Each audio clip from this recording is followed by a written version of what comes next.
Turns out Chinese seals are truly remarkable. Even when reduced to ashes, their imprints remain clear and vivid. No wonder a small box can be worth hundreds of thousands. Their place of origin is on Gashang Hill by Hangzhou's picturesque West Lake. It doesn't bleed ink during summer, nor harden in winter. And the stamped seals display a unique three-dimensional effect, with colors that stay vibrant for a long time. The cinnabar used is ground from fully transparent hexagonal crystals, ensuring pure and vivid color. Mugwort forms the paste's backbone, allowing it to hold firmly without crumbling. The mugwort is softened by carefully hand-rolling. The smoothness of the paste comes from castor oil aged for 3 to 5 years, blended precisely with cinnabar powder. Mugwort is then added to the paste mixture to evenly distribute the mugwort and strengthen the paste's structure. The mixture is ground repeatedly over several days. The even spread of mugwort fibers directly affects the final quality and printing effect of the paste. Next comes kneading, which enhances the paste's resilience. The finished paste resembles a shiny, sticky rice cake with a glossy surface. Finally, the paste is portioned and weighed, placed carefully into small boxes, and pressed flat with tools. Only then is a box of Xylan seal paste truly complete. Seals stamped with this paste won't fade when exposed to water, and when burned, leave lasting marks. For instance, the West Lake landscape next to it is equally filled with poetic beauty and elegance. A barefoot man steps on sharp knife blades, with a 100-meter cliff behind him. Every step he takes is a matter of life and death.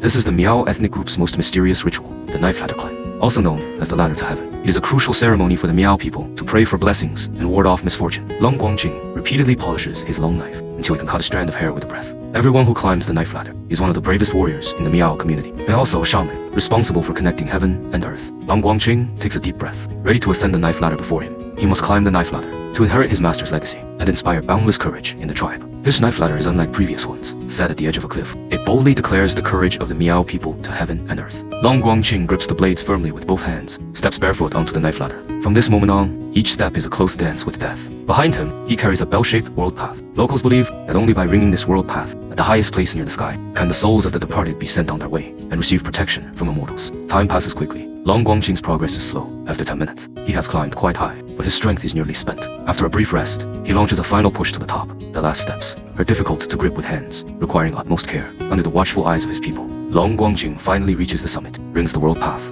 comforts the souls of the departed, and assures the living that a new guardian watches over Miao peace. Discarded aluminum cans worth mere cents transform magically into dazzling, pearl-like headpieces. Nutshells tossed aside, painted gold, become leaf-shaped armor pieces. A general's armor, worn through countless battles, radiates wealth yet carries a subtle fierceness. He has appeared at Paris Fashion Week, and even delivered lectures at Oxford University, demonstrating to the world that Chinese style is truly extraordinary. This has frustrated some students who focus narrowly on opening international doors. However, Yang Hong was not always this skilled. His journey began with a simple aluminum can, cheap and easy to find. Cans were perfect for beginners to practice. After many attempts, his Miao-style headpieces became not only beautiful and delicate, but also shone as brightly as silver jewelry. The full headpiece must first be dismantled into hundreds of separate parts to enhance the shapes. Yan Hong uses feathers of various colors, glued onto prepared templates, then cut out one by one with scissors. The aluminum can becomes the perfect base. Then the feathers are glued onto the cans. If this sounds easy so far, the next step reveals true mastery. Thin lead wires outline the feathers in 3 dimensions, a technique called filigree. The headpiece's luxury comes not only from textured parts, but from countless pearls strung together, one by one. Ornate pearl flowers are crafted to achieve a lifelike effect. Yan Hong painstakingly layers pearls, creating rich depth and dimension. Finally, the headpiece is assembled, transforming once scattered pieces into a magnificent deep blue phoenix crown. It turns out that today's matcha and coffee latte art actually trace back to the ancient ancestors' practices. The whole origin comes from the Song Dynasty's tea whisking technique. Just a bit of tea powder and hot water can create thick, pure, white foam, floating like clouds in a bowl. The aroma is rich and inviting, while the taste remains light and elegant. This method was once wildly popular across both court and common folk. He devised the 7-wave whisking method, standardizing the tea preparation process in folk culture. People would paint on the dense white foam, an art called tea 100 arts. Today, even simple tea rituals are still honored as the way. Recently, tea lovers have revived the whisking method by researching ancient texts. To craft well, one must first perfect the tools. Key tools include the dragon kill jiang, where jian bowls have thick walls that keep tea warm for longer. Also, their tall shape makes them ideal for whisking tea powder properly. The tea whisk is made of bamboo, with excellent flexibility. Using high-frequency vibrations from whisking, it creates the fine foam. The process begins with warming the tea powder, then an appropriate amount of tea powder is taken. For the first infusion, only a little hot water is added. The whisk mixes the powder into a paste-like texture. For the second infusion, the bowl is filled to 1/3. From the 4th infusion onward, less water is added, and whisking gradually shifts from the bottom of the bowl back to the powder.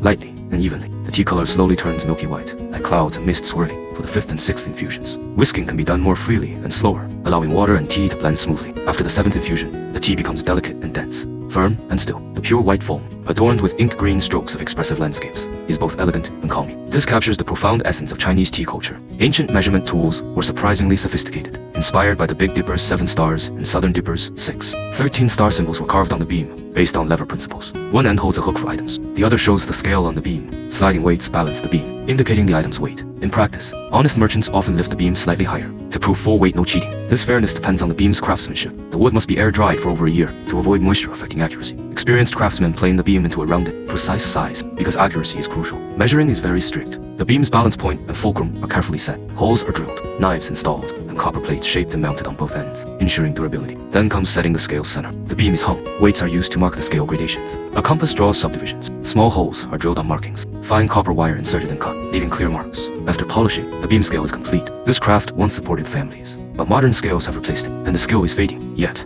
wherever there is a beam scale between heaven and earth, there are honest people. The craftsman continuously plucks his bowstring. Solid cotton transforms into soft tufts, covering the entire bed. These artisans are cotton snappers. Their weapon is a bow weighing 4 to 5 kilograms. The bowstring, made from nearly 2 meters of bull tendon, is highly elastic. A special stand ties to the waist, holding the bow steady in front. A lead-filled wooden mallet is ready to strike. Preparation is orderly, taking about half an hour. The cotton snapper's ritual. Making quilts is their main work. In ancient times, a thick quilt kept families warm all winter and was a key part of a bride's dowry, filled with blessings from her family. So, despite tedium, the cotton snapper carefully follows over 30 handmade steps, never rushing. Cotton is spread evenly and fluffed, waiting quietly for reassembly. Once ready, the cotton snapper holds the bow left hand, the mallet right hand. Cotton snapping is physically demanding, requiring balance and endurance, and full release of cotton fibers. An 8-kilogram quilt needs a full day of continuous snapping. Only then can the cotton, tempered by the bowstring, become soft and fine, like clouds, after the hardest step. The cotton must be shaped. Using a winnowing basket, the cotton is compressed again. Some fine quilts use colorful threads to create patterns. A smooth wooden roller then presses the quilt evenly. Only then is the new quilt complete. Today,